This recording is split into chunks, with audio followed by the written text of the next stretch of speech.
กาแฟลัก40ปากซองบรรยากาศเย็นสบายเนาะ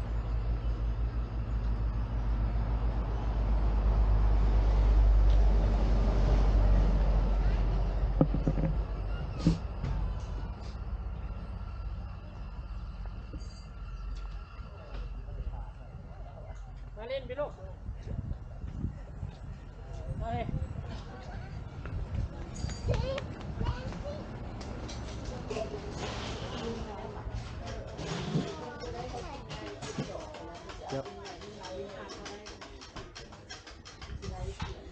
น้ำหอมดม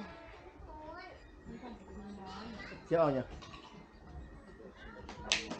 ดำละเลยเนาะ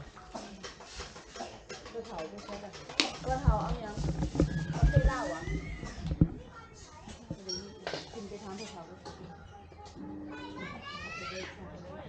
เอสเปรสโซ่10,000ดับเบิลเอสเปรสโซ่15ว้าว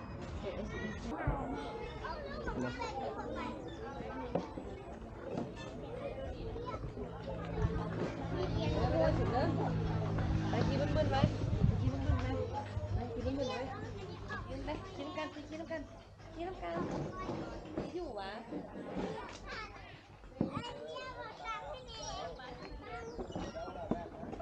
เกียร์ดินอยู่นี่เนาะจะเป็นดินแดงดินภูไฟเก่าเพราะว่าเหมาะกับการปลูกกาแฟปลูกซ่าดินอยู่ปากซอง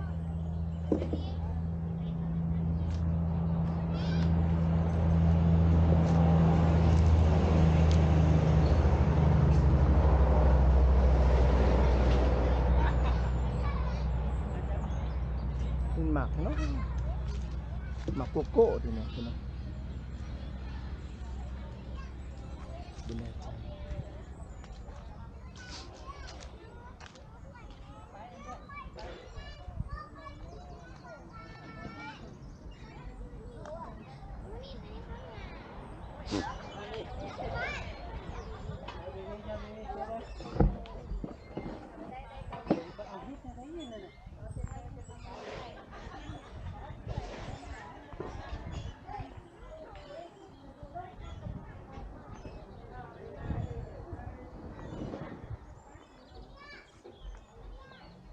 นี่มันโรงงานเฮ็ดซ่าเนาะเครื่องขัวซ่าเครื่องขัวซ่าต่างๆสมัยตะกี้มันเขาขัวด้วยมือเนาะสมัยนี้เขาใส่เครื่องแบบนี้เอาขัวให้แห้ง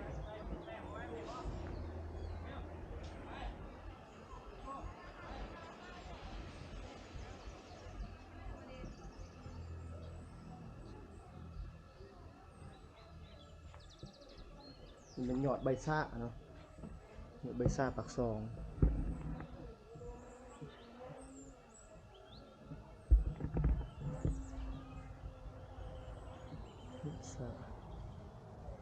นี่มันยังมันต้นแห้งเลยเนาะก็ตากก่อนแล้วเขาไปขัว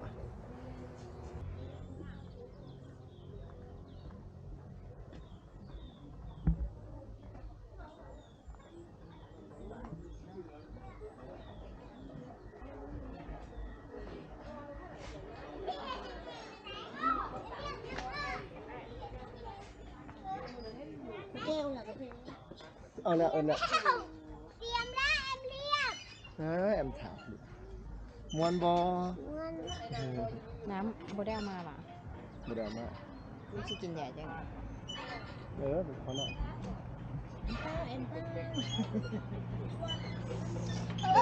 อุ้ย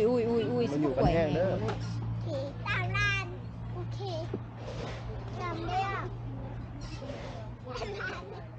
แอมก็อยากขี้บ่ลูกเอสเปรสโซ่นะกาแฟล้วนๆ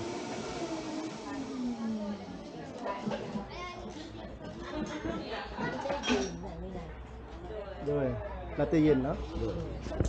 เจี๊ยบเอาลาเต้เล่นเจี๊ยบ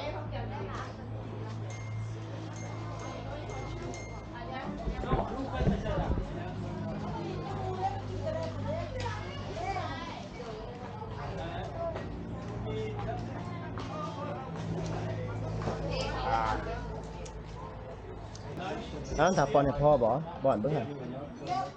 อ๋อเอาโอ้ยขำเลยเสียดายเลยถามปอนอีกดิ ย่า พอแล้วลูก คนหลับไหม มึงไปนั่งสดได้เลยลูกทิปเอาตรงนี้นะกาแฟเข้มข้นเลยลูก เรียนเล่าหาบ้านไม่ค่อยซื้อ โอ้ยเสิร์ฟด้วยนี่ ฮะ ของอันนี้เป็นโกโก้ของแอมถาวว้าวสวยจังเลยแอมถาตักกินเบิ้งหันอร่อยบ่ลูก ว้า มาดู ของแอม คือสิบ ดาว มากแล้วเป็นโกโก้เค็มแล้วมาดูตักอยูลุมไหมลูกตักอยูลุมนะ คนเอาตีลูก คนก่อน อุ้ย ตัก คอย ที่ เดี ฟ้ ย อ ว งบ่ได้ลูกคนเอาอยูลุมไปเด้อกินแสบเด้อ อุ้ยเสื้อไม่มีเดี๋ยวมาสิอันนะมาท่าให้ก่อน